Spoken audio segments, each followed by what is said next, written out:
cerebro causado por fuerza externa que puede producir una disminución del nivel de conciencia. Esto puede conllevar a distintas alteraciones de las habilidades cognitivas y físicas. Entonces, el cerebro está protegido por una caja ósea, entonces, que es el cráneo. Cuando los recién nacidos están todavía en sus primeros días, nos podemos dar cuenta que las suturas no están cerradas, ¿no? Entonces tenemos fontanelas, ¿no? Fontanelas anteriores, hospitales, orales, las cuales permiten a la masa encefálica que siga creciendo. Entonces, en el niño tiene mayor elasticidad, o sea, se podría decir que tiene mayor compliance. Pero en el adulto, eso cambia. Ya las suturas ya están completamente cerradas y el cerebro no tiene dónde expandirse. ¿Ya? Y es por eso es que tiene mayor riesgo de mortalidad.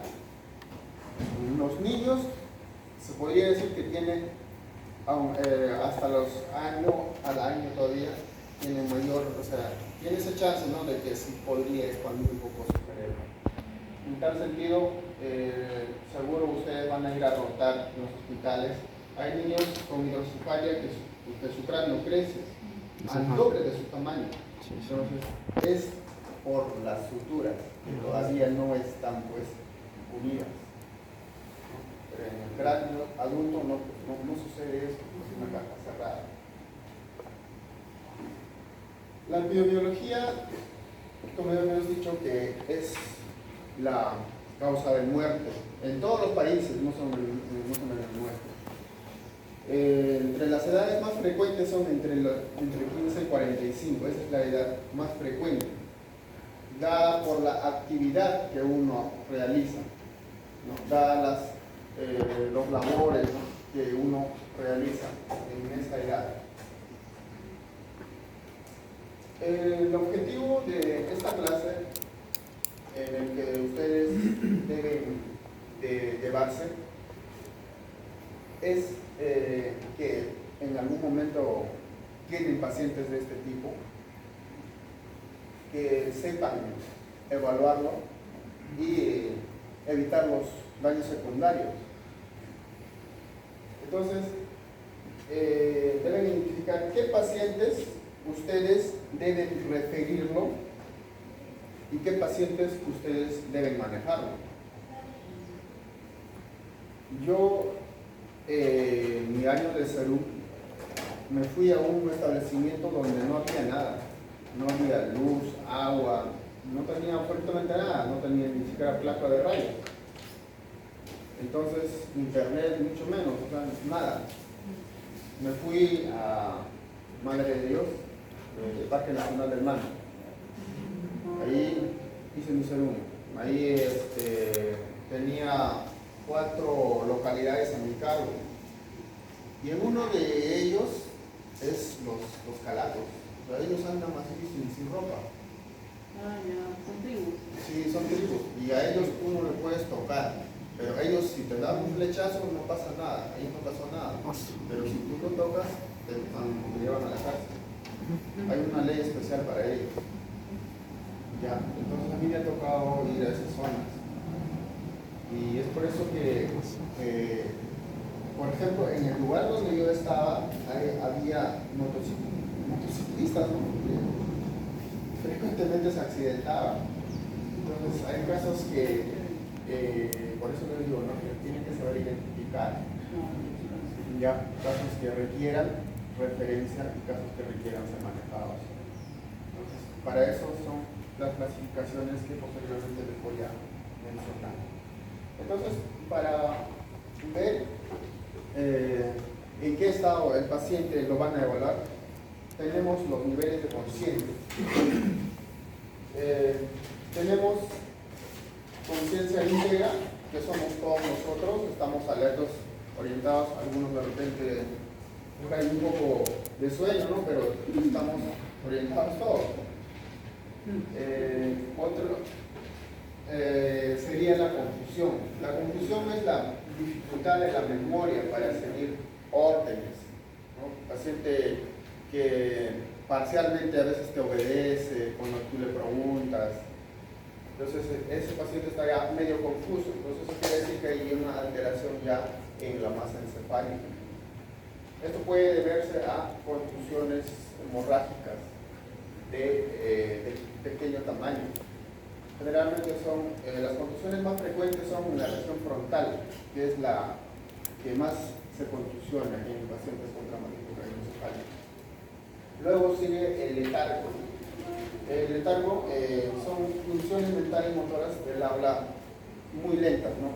El paciente te habla muy lentamente. Su familiar mismo te dice, no, él no es así, ¿no? Él te habla fluidamente, ¿no? A no ser que sean pacientes de edad, ¿no? Que a veces es subbasal. Entonces, siempre es bueno evaluarlo con un familiar que le conoce. Luego sigue obnubilación, donde el paciente obedece órdenes simples y responde frases sencillas cuando se estimula. Estupor cuando ya no te responde, solo con la estimulación. O sea, cuando tú le estimulas, recién te responde. Y te dice palabras inapropiadas, a veces te insulta. ¿Ya? Y como pues, cuando el paciente ya no te responde ya. La escala de Glasgow es una de las clasificaciones internacionales que más se utiliza a nivel mundial. Y es la escala que deben conocerlo todos. ¿Ya? Y me imagino que los conocen. Muchas veces vienen al hospital, ¿no? Compañeros suyos a rotar, pero se confunden a veces. La idea es que tengan un método ustedes de aprendizaje en el que se va a quedar de por siempre. Entonces, en tal sentido, la valoración de escala de Glasgow en total son 15, de las cuales la respuesta ocular, empezamos de arriba. En su mnemotécnica que van a manejarlo, empezamos de arriba, ¿no? De la parte ocular. Entonces, si la respuesta es espontánea, como todos nosotros, lo cuantificamos como 4. Acá. 4 puntos. Si la respuesta ocular es a la orden, digamos, ustedes llegan, le evalúan al paciente, señor, le gritan, ¿no? El paciente despierta, entonces se cuantifica a 3. Si el paciente abre los ojos al estímulo doloroso, lo cuantificamos 2. Y si no abre, es 1. ¿Ya? Luego pasamos a la respuesta verbal. ¿Ya? Estamos avanzando de arriba para abajo. La respuesta verbal. La respuesta verbal se cuantifica en 5 puntos. La ocular es 4 puntos. Entonces vamos subiendo de menos a más. Empezamos de 4. Entonces ahora son 5 puntos. Si la respuesta verbal está orientada, es 4. Digo, es 5. Ya. Si el paciente está medio confuso, digamos que no se acuerda la fecha, no se acuerda, no sabe el lugar donde está, digamos, ¿dónde estás? Estoy en la iglesia, te dicen, ¿no? O está medio confuso. Si el paciente te emite palabras inapropiadas, cuando tú le preguntas y te dice, no te responde la pregunta, pero te dice otra cosa, mi carro o mi mamá, no te responde lo que tú le preguntas, pero te dice palabras inapropiadas. Entonces, eso lo cuantificamos 3. Si el paciente solo emite sonidos, así como, a veces, cuando tú le pellizcas, solo te emite como quejido nomás. Eso lo cuantificamos como 2. Y 1, nada. Y luego pasamos a la respuesta motora. La respuesta motora es en cualquier parte del cuerpo, por si acaso. A veces muchos le confunden, ¿no? Que piensan que necesariamente tiene que movilizar las 4 extremidades, ¿no? ¿Qué pasa si un paciente con traumatismo craneoencefálico tiene amputadas sus extremidades, ¿no? Entonces, a veces eso cuantifica, es la fuerza motora, o sea, muscular. O sea, los músculos tenemos en todo el organismo, entonces eso es lo que se cuantifica. ¿Ya? Entonces, si te obedece órdenes, si usted le dice levanta las manos, o de repente tiene una fractura, ¿no? Porque un politraumatizado puede tener fracturas, ¿no? Que le impida levantar la mano, y uno le puede pedir, ¿no? Entonces gesticula, sonríe, entonces sí te está movilizando los músculos. Entonces es una respuesta motora adecuada, que te entiende, te obedece. ¿Ya? Localiza el dolor. Lo cuantificamos en 5. Entonces, si el paciente cuando está en su camilla de examinación y tú le estimulas, te localiza, lo cuantificas en 5. Si te retira, lo cuantificas en 4. Y si es una flexión anormal, reacción anormal, lo cuantificas en 3. Y extensión anormal, 2, y nada, 1. Hasta aquí alguna pregunta. ¿Y si es un síndrome de Guillain-Barré también entonces No. no puede mover, pero No. a ellos no? Glasgow se evalúa a todo neurotrauma. Guillain-Barré ya no entra acá. Ya. Otras enfermedades ya no los involucras acá. Un cometivo, los que están intoxicados por o enfermedad, también se le puede evaluar el tampoco. Si ha sufrido un trauma, sí. Incluso esos pacientes te hacen evaluar mal, porque no te van a responder adecuadamente. Es por eso que a ese tipo de pacientes hay que sacarle una tomografía de acuerdo al mecanismo del trauma que ha tenido. Si digamos te dice que ha caído del segundo piso al primero, sus familiares que lo han visto, uno tiene que sacarle sus exámenes auxiliares, porque él te va a responder de forma inadecuada o adecuada, o sea, uno no se puede confiar de ello. Es por ello que todo neurotrauma debe ser observado en emergencia por un transcurso de 6 horas a 12 horas, por lo menos. 6-8 horas.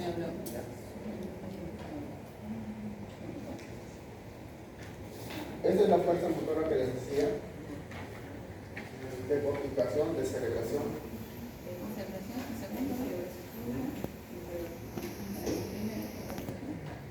Ya, entonces, evaluando la escala de Glasgow, al paciente lo clasificamos en 3, ¿no? Leve, moderado o severo. Si es leve, su Glasgow está entre 13 a 15 puntos. Moderado, de 9 a 12. Y severo, de menor a 8 puntos. Si es severo, ya automáticamente el paciente debe pasar a unidad de shock trauma para que reciba soporte ventilatorio. Menor a 8 de Glasgow ya es criterio para que lo puedan intubar al paciente. Entonces, de acuerdo a los riesgos, podemos ponerlo, ¿no? Bajo, moderado y alto. Entonces, ¿cuáles son sus síntomas que nos podrían manifestar los pacientes? Entonces, bajo riesgos, pacientes a veces vienen, ¿no? Que se caen de su misma altura, a veces jugando fulbito, N cosas. Vienen prácticamente por un golpe menor. Entonces, esos pacientes a veces son tan asintomáticos. Tienen leve cefalea, que podría ser, ¿no?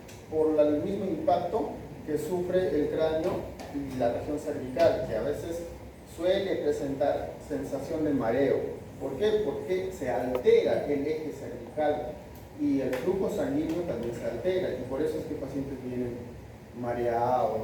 Entonces, en esos casos hay que darle analgésicos relajantes, observarlo. A veces se les pasa si le damos de alta, pero si en caso que presenta los mismos síntomas, a pesar de que uno le ha administrado los analgésicos muy relajantes, Entonces hay que pedir pues imágenes.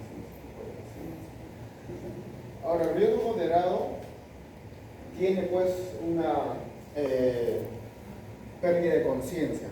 Esta puede ser de entre 3 a 5 minutos, incluso a veces son a más.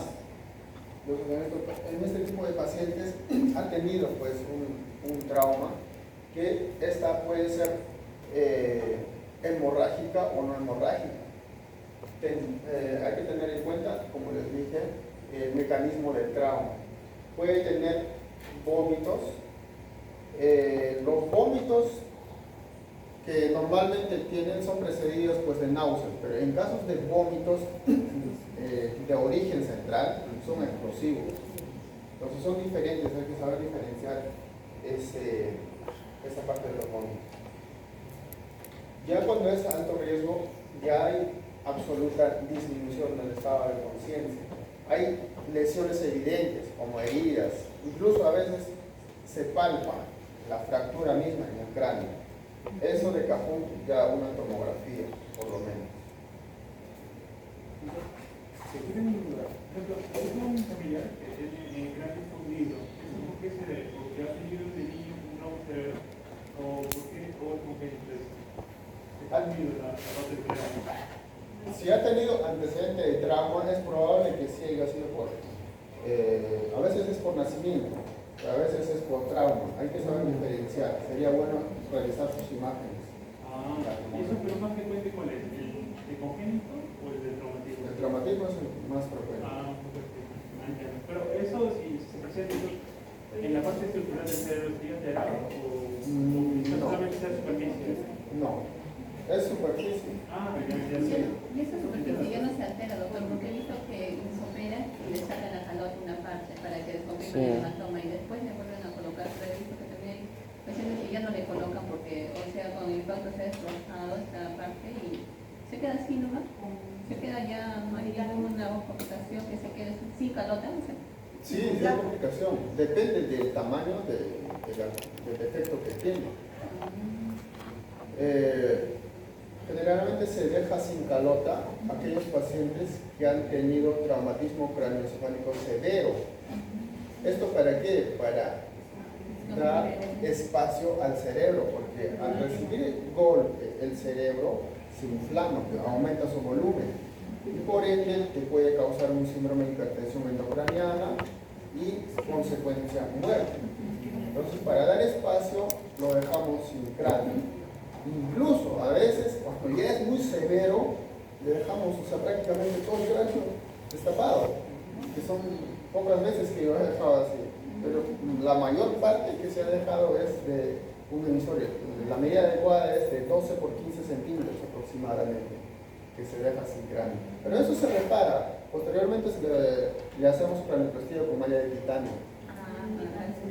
Pero a veces, digamos, en lugares donde no tienen recursos, porque eso está muy costoso, pues una malla, así estamos hablando de acá en la ciudad, ¿no?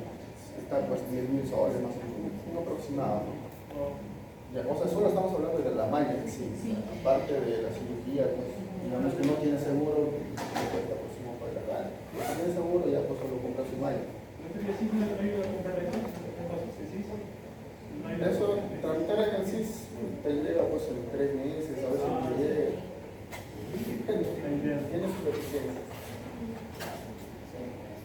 Ya, entonces, las actitudes que se debe tomar es, bueno, si es de bajo riesgo, le puedes observar y ya pues en el transcurso de 6 a 12 horas ya le puedes dar de alta.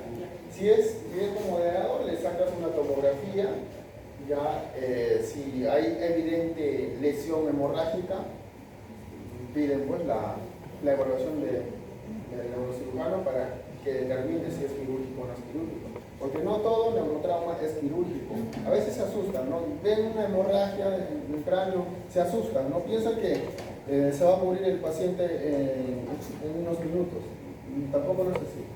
Bien, te da tiempo, felizmente te da tiempo, de acuerdo al lugar de la lesión, porque no toda lesión del mismo tamaño es, pues, ¿no?, Por ejemplo, supratentoriales tienen cierto criterio, infratentoriales tienen otro criterio.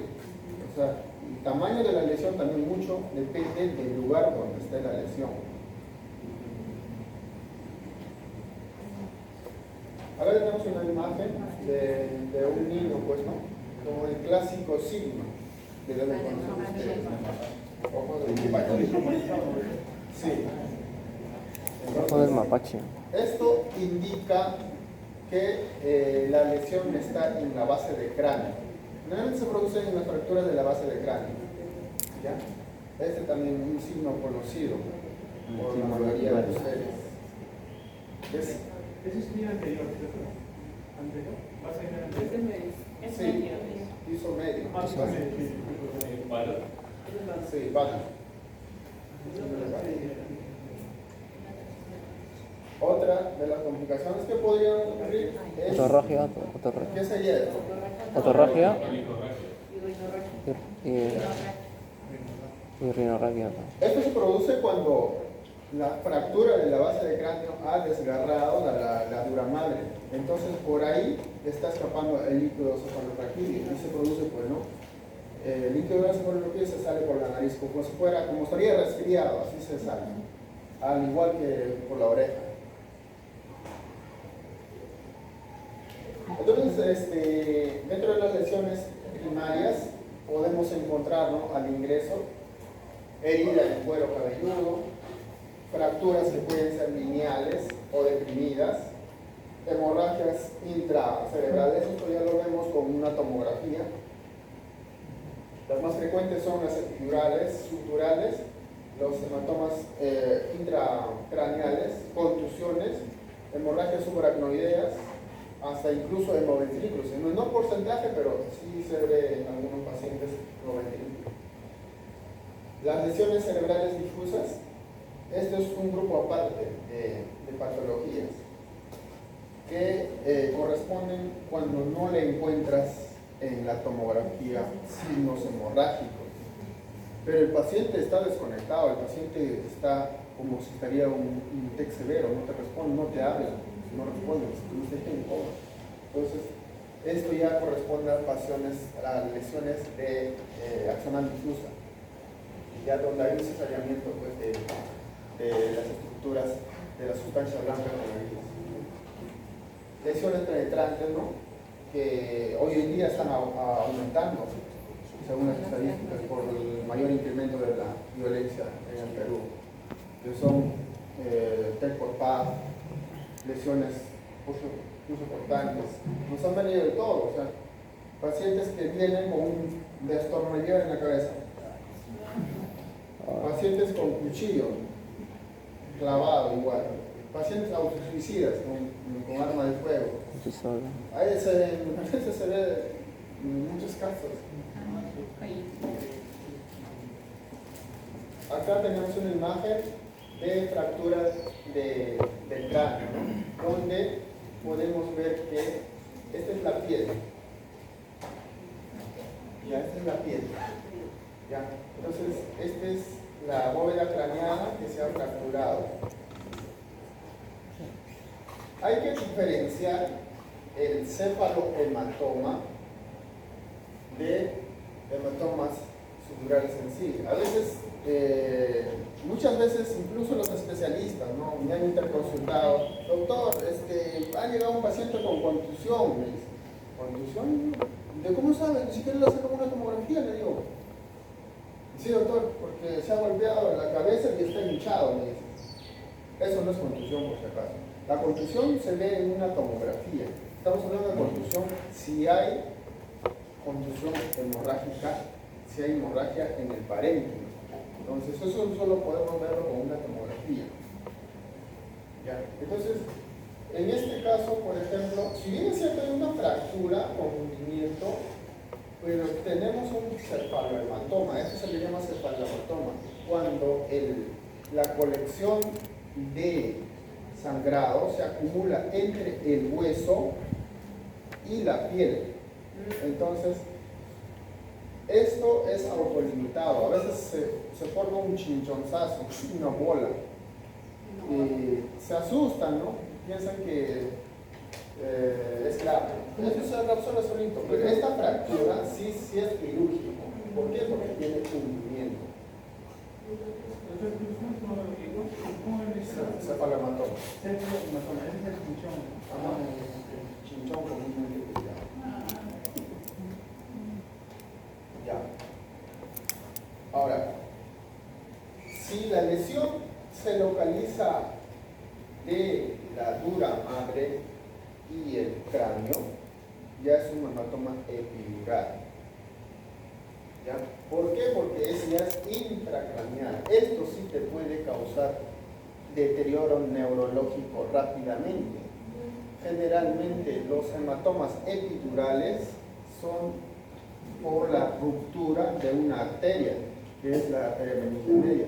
Y cuando se rompe una arteria, el sangrado es más profuso, o sea, es más rápido para que te produzca un deterioro neurológico.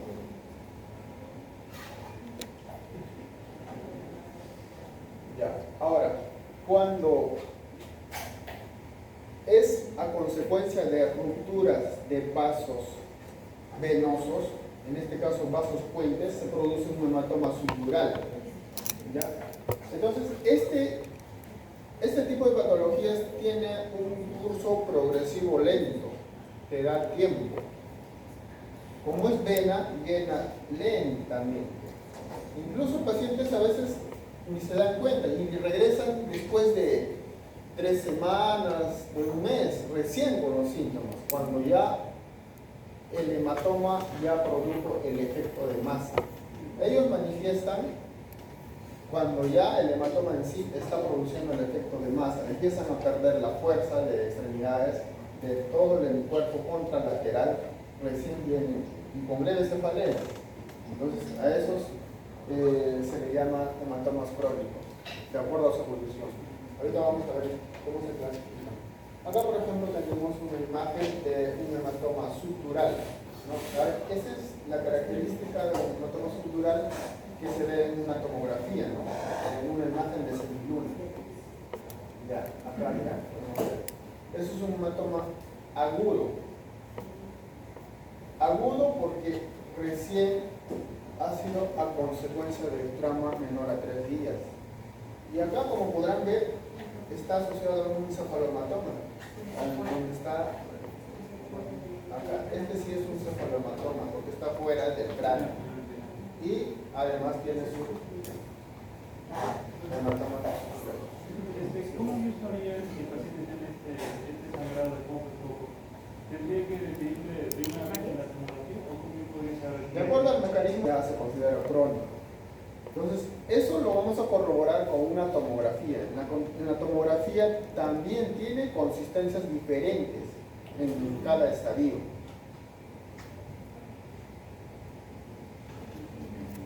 Acá tenemos una imagen. ¿Qué creen que podría ser?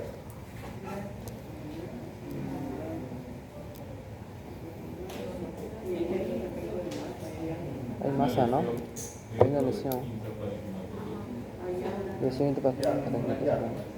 Para empezar, tenemos una lesión hemorrágica intraparenquimal. ¿Ya? Entonces, ¿qué tipo de lesión será esto? ¿Será un sutural, vesicular? No.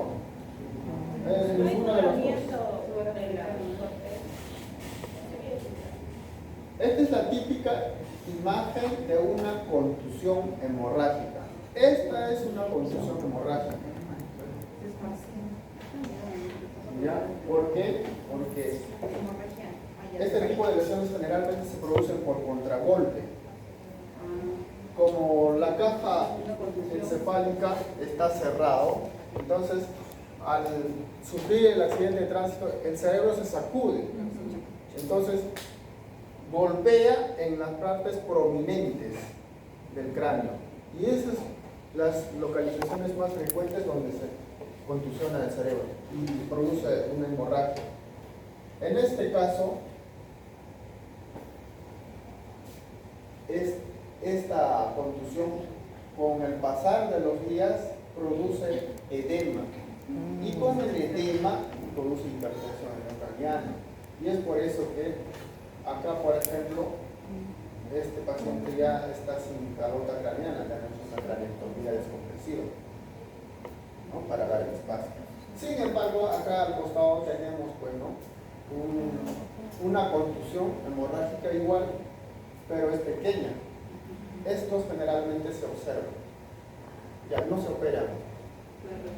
Se dejan en observación, a veces se le da manitol, osmóticos y el paciente resuelve en unas semanas.